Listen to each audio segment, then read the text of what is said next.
sudah kita udah punya bupati baru, pilotnya harus dijaga. Jadi dijaga harapan kita ya. Sekali lagi memang itu butuh kerjasama kami kita untuk saling evaluasi, koreksi dan juga menjadi sinergi. Kalau 4 bulan program ini mudah-mudahan bisa jalan, tentu tidak lupa kita evaluasi semua. Dan ini memang menjadikan kebijakan bersama untuk Sidoarjo. Targetnya memang Sidoarjo bukan lagi persoalan 5 tahunan, selesai urusan pilkada nanti kebijakan berubah lagi. Itu yang menjadi persoalan selama ini ketika misalnya bupati terpilih punya program yang bagus 5 tahun, kemudian ketika bupatinya ganti, program itu ganti juga. Nah itu kami tidak ingin itu terjadi, kami ingin ada grand design, kalau bahasanya desain. Tapi itu bukan substansi ya, yang penting adalah bahwa Sidoarjo punya harapan 25 tahun membangunnya itu selaras, sinergi, berkesinambungan dan berkesinambungan. Jadi kalaupun nanti bupatinya ganti, itu pembangunannya tetap program besarnya tidak jelas. Nah, kenapa ini menjadi penting? Karena apapun sistem politik kita masih seperti ini kan. Kita berharap kalau kita ada nanti ganti, mudah-mudahan masih berlanjut ya. Kalaupun nggak berlanjut, program ini terjalan. Kita ingin kesinambungannya sampai 25 tahun, ini dan desainnya di sini. Kita ingin siapa? Poinnya itu ngomong Sidoarjo 25 tahun sudah bertemu, dan ketika nanti kala itu kita sudah bukan lagi menjadi sokoknya Surabaya, kita sudah menjadi sejajar dengan Surabaya.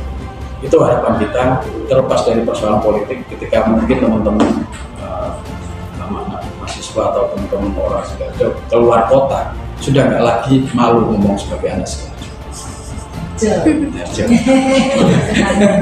Iya, karena banyak kemarin ketika misalnya Sidoarjo cerita mesti soal Rocky Orange ya. Yang cerita mesti mungkin soal Lapindo, hal-hal minor yang muncul. Jadi ketika keluar kota mesti takkan ada di Surabaya di Candi ya kan. Nah kita ingin lagi bangun semua sebagai anak Sidoarjo dengan segala prestasinya, dengan segala potensinya. Harapannya mungkin ketika kita kembali ketemu dengan orang bangga sebagai Sidoarjo punya sejarah luar biasa. Kita mungkin kenal zamannya kerajaan Sidoarjo, prestasinya jauh banyak. Surabaya punya cuma satu prestasi itu kasih Sidoarjo puluhan, tapi tidak. Itu jadinya latar kurangnya Sidoarjo. Teman-teman aktivis budaya juga itu Sidoarjo jauh lebih besar daripada Surabaya, tapi hari ini masih belum ditampakkan. Kita ingin nanti etalase Sidoarjo berada di Sidoarjo, nggak saja bicara tentang ekonomi, tapi sisi budaya juga tidak membangun fisiknya saja, tidak membangun infrastrukturnya saja, tapi juga membangun mentalitinya, semangatnya sebagai bangsa sebagai warga Sidoarjo. Bagaimana soal kreativitas, soal produktivitas itu dibangun dari wilayah-wilayah kalau pernah dibangun di Sidoarjo. Jangan-jangan belajar, kita coba lagi konsep pembangunan juga ada tempat-tempat berbasis dengan misalnya soal dulu kenapa Mojopahit misalnya kalau bicara tentang gerbangnya dari Porong, kemudian karena ada sedimentasi seperti itu dari dulu Mojopahit sudah menganggap Porong itu bisa strategis untuk pelayanan.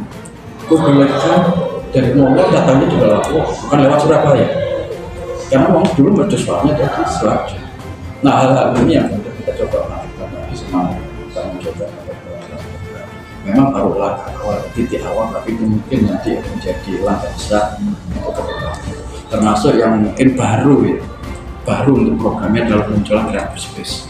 Creative Space kalau bahasa yang muda mungkin kebudayaan di Sidoarjo ini kan seringkali ada tarian-tarian, tapi kalau saya menari gitu, menjadi menari itu seringnya ke Solo, terus tari Banyuwangi, tari Solo, terkadang itu kayak tari kreasi yang dari Sidoarjo itu kurang.